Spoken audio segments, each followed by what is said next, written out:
Hello,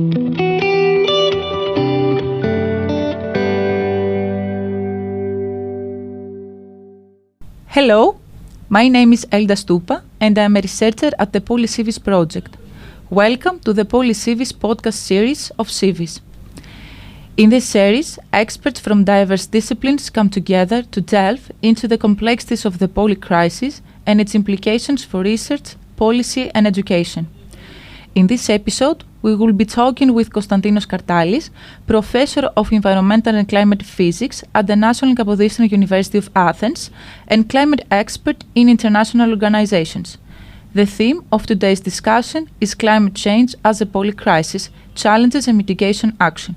Dear Professor Cartalis, it is a pleasure having you with us for this podcast. Thank you very much for the invitation. I think it's very nice to have a discussion about the PolyCIVIS project. I would like to open up the discussion by beginning with your research. Are there facts of how climate change might disrupt other domains, from food safety and forest integrity to urban health and sustainable agriculture? There are strong evidences that climate change results into a climate crisis and, as a matter of fact, influences a lot of different associated sectors. For instance, it causes problems with respect to food security, with energy provision, with respect to the thermal deterioration of cities, and also with respect to biodiversity protection and desertification. There's a strong correlation, has been justified, and there are a lot of evidences showing that climate change is being impacting in a negative manner a lot of other sectors.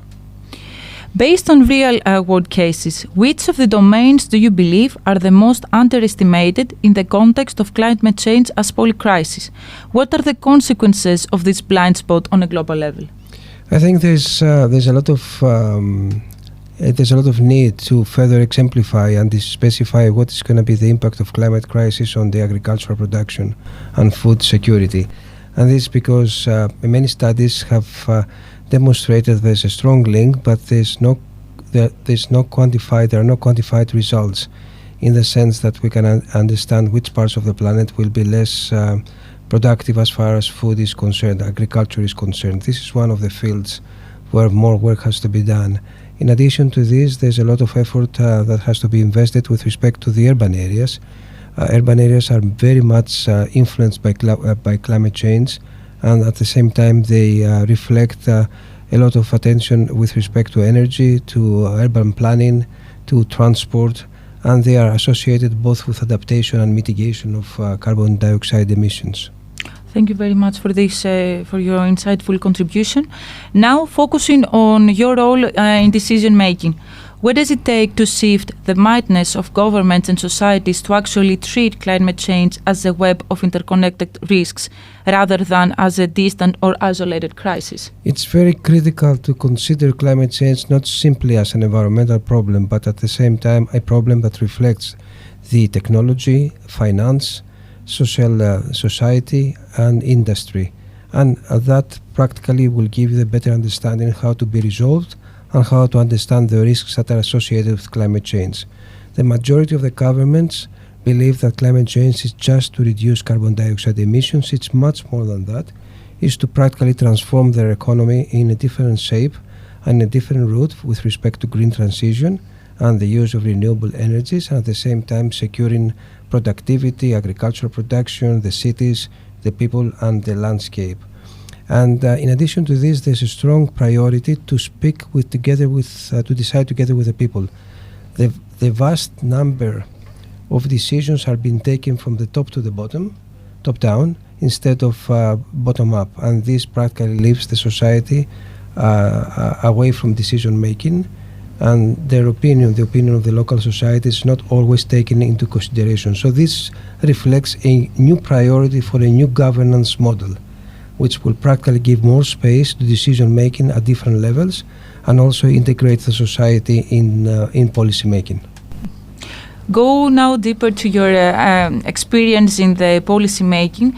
You have also served as a chairman of the Environment Committee of the Greek Parliament and contributed to shaping climate policy at the EU and UN level.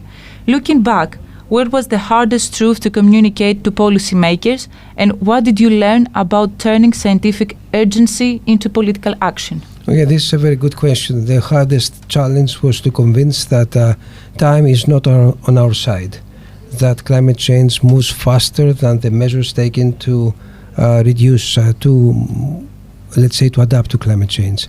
And people in governments usually believe that they don't have to be proactive. As a matter of fact, climate change needs proactive actions. You have to be very much proactive in order to minimize the risks. And that was the hardest challenge, that you have to take measures that have to be strong, solid, they have to have a continuity in time and space, and they have to be very much proactive. In most cases, governments postpone measures. They confine measures in their own electoral cycle, and that is not beneficial in order to adapt to climate change or to mitigate carbon dioxide emissions. So this was the hardest challenge. At the same time, it's hard to also convince governments that are being states that are being very much dependent on fossil fuels, that they have to phase out fossil fuels, and that has to do with many countries that produce fossil fuels. But this is something that has been dealt in the Conference of Parties of UNFCCC, and there is the decision in Dubai that fossil fuels have to be eventually reduced in order to practically reduce the problem of climate change as far as carbon emissions are concerned. Thank you very much. Now, concerning all this experience and of course the challenges that this experience maintains, how it has all this experience in policy making shaped your approach to teaching and academic work? Okay, this is again a very interesting question. I tend to say to my students that you have to be very practical. You need to be a good scientist, but at the same time to convey messages to policymakers and to the public. In some cases, students come to me and they say, "Professor, we made the measurements and we found out that ozone is about 100 micrograms per cubic meter, or CO2 is 420 ppb." And then I tell them, okay, suppose that you have in front of you the mayor of Athens or the mayor of another city, and you tell the numbers. He or she will say, okay, to you, what I'm supposed to do with these numbers? Should I cry for the state of the environment in my city? Should I be happy? Should I close down the city? So this is a strong message. Convert data to climate services and climate decisions. Usually we stick to data. We see that the temperature goes up and the marine heat waves are more frequent, or there are more extreme weather events. And this is important in order to mobilize governments and the public. But at the same time, we need to convert data to services and decisions. Mm-hmm. Thank you very much for that. And based on that, I would like to ask you, we see currently that many cities and regions are taking steps toward climate adaptation, but often in silos. Can you share a powerful example where an integrated cross-sector and or cross-continent approach made a real difference on the ground? Well, usually it is trying to exchange best practices. There's a very good example. It's the Cyprus initiative that practically puts together many countries in Middle East and North Africa. They jointly decide about policies that have to do with the protection of specific sectors as far as climate change is concerned, for agriculture, for cultural heritage, or for the marine environment, and they reproduce the solutions on the basis of the local characteristics. That is, they try to develop solutions that are site-specific and also introduce participatory processes. And this is a very nice example. It has to do with the Middle East and North Africa, but there are many other examples, also city to city. There are many examples of French cities collaborating with cities in the northern part of Africa in order to ameliorate the heat waves and the urban heat island. And we have found out that you don't have to duplicate the wheel. You do have to rediscover the wheel. I mean, the wheel is already there. You just have to take every single effort to make it better. And if you put down all the best practices that have been developed by cities, by countries, by regions, you can choose the best available practice that fits to your own city or region, and at the same time improve it depending on the local characteristics. Thank you very much for this very positive message. And now, how do you imagine the day after PolyCIVIS? Well, PolyCIVIS has done a great job. It has put together different crises and try to identify the links between the crises. And it has been speaking about non-linear crisis, which is something very important because something which is non-linear is not easily predicted. It speaks about cascading risks and crises, which means that one crisis results to another, and also about compound crises, that is crises that happen at the same time, although they reflect different elements. For instance, food insecurity and energy insecurity. There may be some connection, or food insecurity and biodiversity loss. So there's a lot of new knowledge developed by the project, and I think that the project has to take advantage of this new knowledge and speak about early warning systems with respect to crisis. You don't have to deal with a crisis once it develops. You have to be preventive, to see the trend, to see the crisis coming, to understand and assess the level and the intensity of the crisis, and take preventive measures in order the crisis not to take place, or if it takes place, to be less acute, less aggressive. And at the same time, I think PolyCIVIS should speak about a different type of education, the one that you said before, practically that you have to convert scientific knowledge in policy making.